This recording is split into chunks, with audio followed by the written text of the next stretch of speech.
Hey guys, Eric here again. We're gonna take one more look at Facebook because just in the 2 hours since I made that last video, we saw a little bit of stuff happen here. So I wanted to kind of update you and give you a little bit more information that I see on a shorter term basis.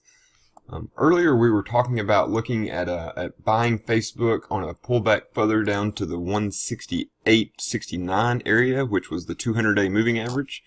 At the time, the stock was trading somewhere up here in this 172, I think, area was where we were at. And now we have gotten to a point intraday that we have just rolled over, and now we're testing that 200-day moving average. I want to kind of look over here to the shorter term chart just to kind of give you an idea of what I'm seeing. Here's the 10-day 15-minute, which is one of the ones I use the most for swing intraday trading. Or not intraday, but swing trades, which I'll hold for a few days. Anyways, we are looking now. Let me get rid of that guy.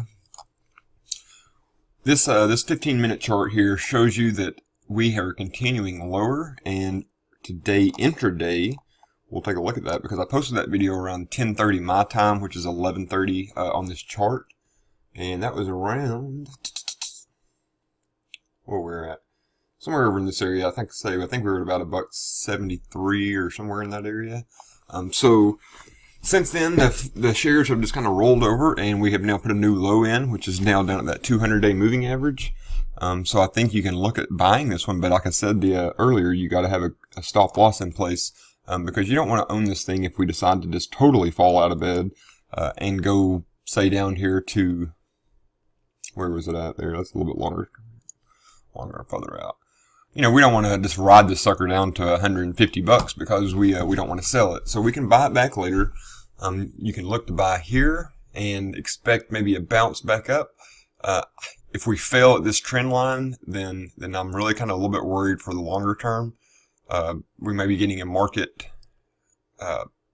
reevaluating shares of Facebook, especially after they change the way they do their news feed. That caused a little bit of a bump in the price the other day. I think you got to trust old Rain Man Mark Zuckerberg because he has figured out a way to monopolize this stuff very well, and they make a shit ton of money, and I don't see any reason to doubt them until they have proven that they can't do it anymore. So stick with it until it doesn't work. And I'm looking out now, we're under $168, so I'm going to go ahead and jump in here. I'll probably just buy some calls for the time being to kind of supplement my share position. But like I say, if you're looking for an investment in a growth company, with a good track record of being profitable and making lots of money and being innovative, I don't think you have to look much further. They've kind of taken over the world, especially with Instagram and all that other stuff. And real quick, I'll just go ahead and say, I saw Snapchat. I don't use Snapchat that much, but I saw it the other day. It's only been public for a little while now, for I guess not even a year. Yeah, so anyway, it was a terrible IPO. You can see it started over here, and it just tanked pretty much in the following months after it became public. They released a good report here the other day, and shares spiked higher.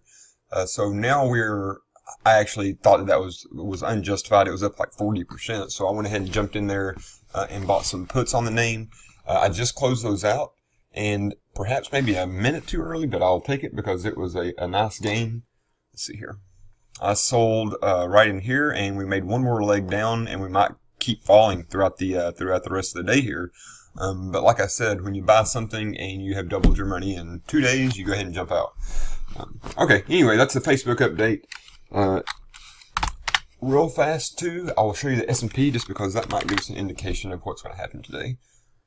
Let's just look at a 10-day real quick, 15 minutes. As you can see, the S&P has just been a nightmare to try to buy and own. Once we took out that 50-day and tested it and failed, we have just continued lower now.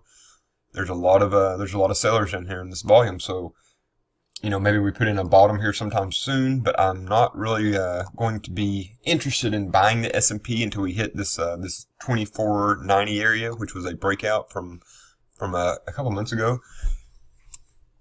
We are, I think, actually hitting the 50-day right now. Let's take a look. Oh, I'm sorry, the 200-day. Yeah, so we've already tested the 200-day. It's the first time that the S&P has hit the 200-day in a quite a while. There's a year chart. Here, let's look at 2 years. Yeah, so the last time that this happened was back in November. Okay, yeah. So that was around the election of 16, and then before that, back in June, July area. So it's been a little over a year now. So this was kind of due. I'm like I say, I'm looking to buy this around the 2,500, and I'll show you the breakout just real fast. Let's get in here and I'll show you what I'm talking about. I made a video yesterday. I ended up deciding against posting it because it was a little bit stupid sounding. And I had to do a lot of editing because I was getting tired. So I said, screw that. Let's just do a different day, a different video. A breakout. So this had been acting. It was 24.91. Where is that at? This was a breakout area.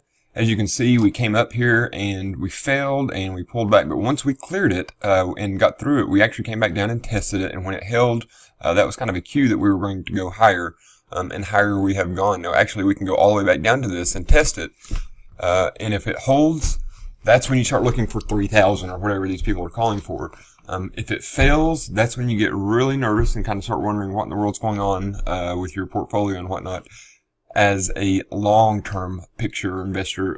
So I'm kind of worried if we are down below this area, but as long as we can remain above it, I think you're okay to buy. Whoa, that was crazy. I think you're okay to buy it in here. Hey, in this area, somewhere in here. So that's where you're looking at for the S&P. And how do I get the hell out of here? Okay, there we go. All right, so yeah, you guys start looking at 2,500, 24.90 area to buy, or even this 25.39 200-day moving average is an okay option. Just keep a tight stop under there. I would say like this 24.50 or what was that 24.20 area. That was the last swing low that I can see here. So somewhere underneath there would be a good place to put a stop loss. But just kind of watch my other video about the stop loss stuff. Okay, guys, y'all take it easy.